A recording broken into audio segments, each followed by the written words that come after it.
صحیح نہیں ہے، لہٰذا اس عمل کو درست کر لو. کسی شخص نے کوئی عقیدہ پیش کیا، دوسرے بندہ مومن نے کہا کہ تمہارا یہ عقیدہ مسلمات شیعہ کے خلاف ہے. جو علماء اور مراجعین سے جو عقائد ہم تک چلے آ رہے ہیں ان تمام عقائد کی نفی ہے جو تم عقیدہ پیش کر رہے ہو. تو یہ ہے یخرجہم من الظلمات الی النور، کہ اس کو ظلمات سے اندھیرے سے روشنیوں کی طرف لا رہا ہے. یہ مومن کا کام ہے. کسی شخص کا اخلاق اچھا نہیں ہے، اس سے کہا جا رہا ہے کہ تمہارا یہ اخلاق آداب محمدیہ کے خلاف ہے. تم چونکہ آل محمد کے ماننے کا دعویٰ کرتے ہو، حسین کی اتباع کا دعویٰ کرتے ہو، حسین کی محبت دل میں رکھنے کا دعویٰ کرتے ہو، لہذا تمہارا یہ اخلاق ان کے اخلاق سے مناسبت اور مشابہت نہیں رکھتا. تو وہاں پر اپنی اصلاح کر لو. تو وہاں پر انسان اپنی اصلاح کرتا ہے یخرجہم من الظلمات الی النور. یہ ہے ظلمات سے نور کی طرف بلانا، یہ ہے اندھیرے سے روشنی کی طرف بلانا. کیونکہ حدیث میں رسول اللہ نے فرمایا کہ المؤمن مرآۃ المؤمن، مومن مومن کے لیے آئینے کی طرح ہے، یعنی اصلاح کرتا ہے. اگر ہم آئینے میں دیکھتے ہیں اور ہمیں کوئی خرابی وہاں پہ ہمیں نظر آتی ہے تو وہاں پر ہم اپنی خرابی کو دور کرتے ہیں. آئینہ کو برا بلا نہیں کہتے کہ اس نے خرابی کیوں دکھائی، خرابی تھی چہرے میں، آئینے میں دکھا دی. تو لہذا معصوم تو کوئی بھی نہیں ہے، غلطی کسی کے اندر بھی ہو سکتی ہے، اس کی اصلاح کی جائے اور اس کو آئینہ دکھایا جائے. اور مومن کا کام یہ ہے کہ اپنی غلطی کو قبول کرے اور اپنی اصلاح کرے. اس طرح وہ ظلمات سے نکل سکتا ہے، روشنی میں آ سکتا ہے، خدا کی سرپرستی میں داخل ہو سکتا ہے.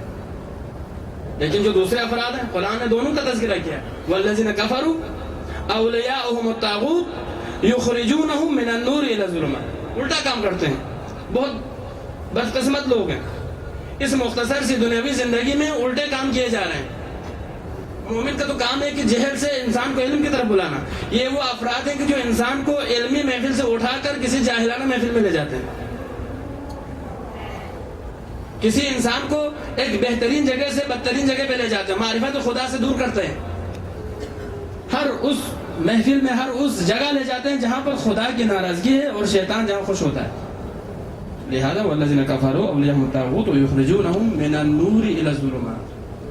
تو اگر ہم اپنے ائمہ طاہرین کی اتباع کرتے ہیں، اگر سلم لمن سالم وحرب لمن حاربکم کی دعوت درست ہے، تو ائمہ تو لوگوں کو روشنیوں کی طرف بلاتے، تو ہمیں بھی لوگوں کو روشنیوں کی طرف بلانا چاہیے، ہمیں بھی لوگوں کو ہدایت کی طرف بلانا چاہیے. قرآن کہتا ہے، یہ میں نہیں کہتا. والمؤمنون بعضهم اولیاء بعض.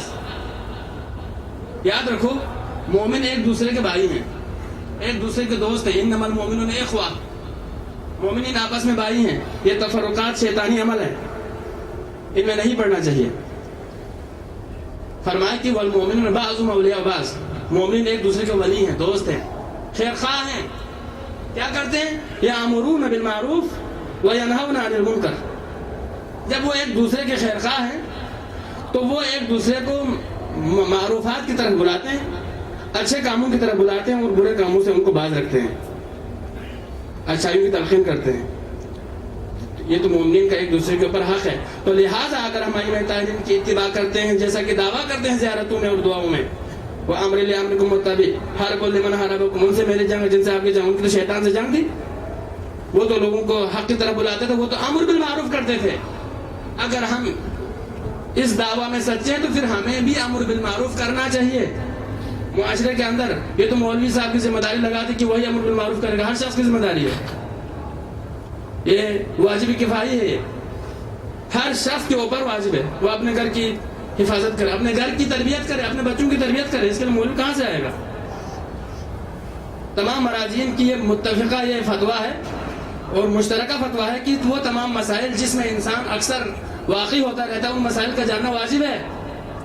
نماز کے مسائل آپ کو خود معلوم ہونے چاہیے، کیونکہ یہ وہ مسئلے ہیں کہ جن میں آپ اکثر واقعی ہوتے رہتے ہیں. دن میں 5 مرتبہ تو نماز پڑھی جاتی ہے، جن میں 5 مرتبہ تو وضو کرنا پڑتا ہے. تو وضو کے مسائل معلوم ہونے چاہیے، نماز کے مسائل معلوم ہونے چاہیے، روزے کے مسائل معلوم ہونے چاہیے. جب ہمیں معلوم ہوگا تو پھر ہمارے بچوں کو معلوم ہوگا. ہم نے یہ کہا کہ بس صرف مولانا کی ذمہ داری وہی امر بالمعروف کرے گا. یقیناً اس کی زیادہ ذمہ داری ہے، لیکن آپ کی بھی کوئی ذمہ داری نہیں، باپ کی بھی کوئی ذمہ داری ہے، ماں کی بھی کوئی ذمہ داری ہے. اگر ایک ایسا معاشرہ ہو جس میں ماں باپ اپنے بچوں کو نماز کی طرف تلقین کریں، نماز کی طرف بلائیں، جس طرح قرآن نے کہا وَأَمُرْ أَهْلَكَ بِالصَّلَاةِ وَاسْتَبِرْ عَلَيْهَا. یہ مولوی صاحب کے لیے قرآن نے نہیں کہا، سب کے لیے کہا، والدین سے کہا وَأَمُرْ أَهْلَكَ بِالصَّلَاةِ، اور اپنے گھر والوں کو نماز کا حکم دے.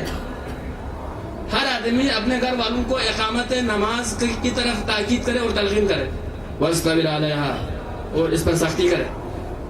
قرآن میں نماز کے لیے سختی کرنے کا حکم ہے، تو لہٰذا یہ تو ہماری اور آپ کی بھی ذمہ داری ہوئی نا کہ اپنی اولاد کو نماز کی طرف بلائیں۔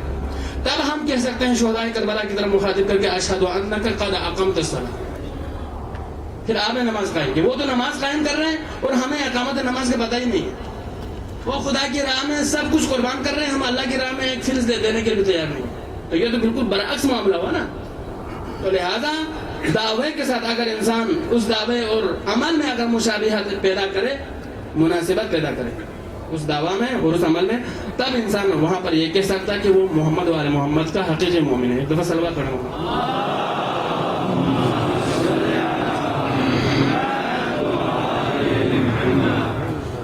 جب انسان اس حالت میں پہنچے کہ اس کے دل میں محمد والے محمد کی محبت ہو، اور یہ بات آپ کو معلوم ہونا چاہیے، ہر شخص کے ذہن میں یہ بات ہونی چاہیے کہ دنیا اور آخرت میں اگر کوئی چیز آپ کے کام آ سکتی ہے وہ یہی محبت حسین، یہ ابا عبداللہ الحسین کی محبت ہے جو انسان کے کام آتی ہے۔ حدیث میں حضرت امام ابو عبداللہ جعفر بن محمد الصادق علیہ الصلوۃ والسلام ارشاد فرماتے ہیں،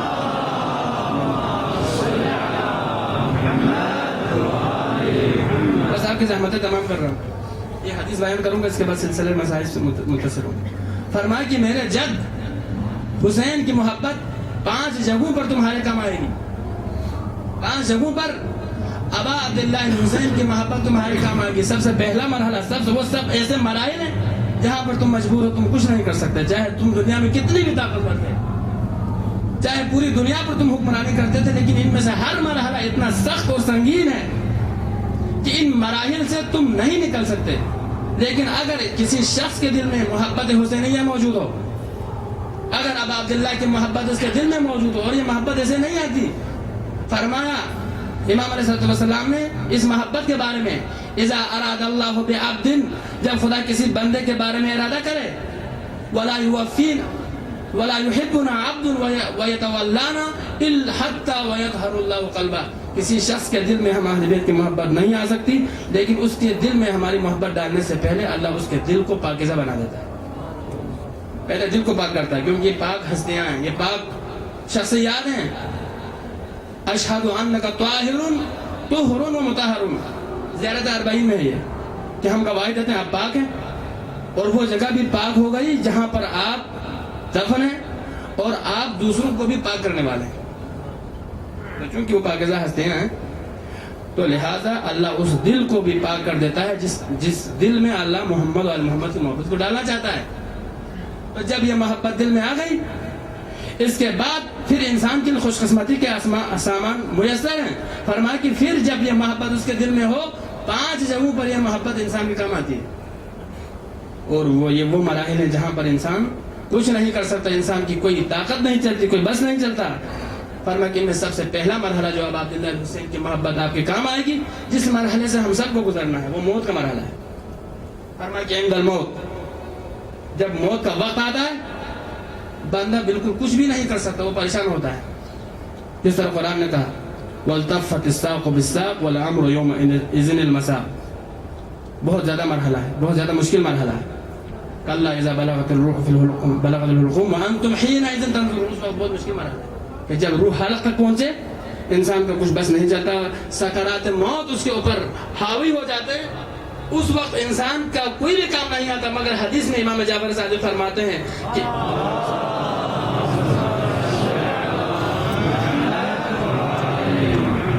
کہ جب انسان کا آخری وقت آتا ہے، امام علیہ السلام فرماتے ہیں کہ جب موت کے سکرات اس کے اوپر طاری ہوتے ہیں، تو وہ شخص جس نے دنیا میں ابا عبداللہ کے اوپر گریہ کیا، دنیا میں ابا عبداللہ الحسین کی زیارت کی ہو، تو ہون علیہ سکرات الموت، تو موت کی سختیاں اس کے اوپر آسان ہو جاتی ہیں۔ فرمایا کہ پھر اس کے بعد فَيَلْتَقِي مِن مَلَكِ الْمَوْتِ كَأُمِّ شَقِيقَةٍ، اس وقت وہ ملک الموت اس سے یوں ملاقات کرتا ہے جس طرح ایک شفیق ماں اپنے بچے سے ملاقات کرتی ہے۔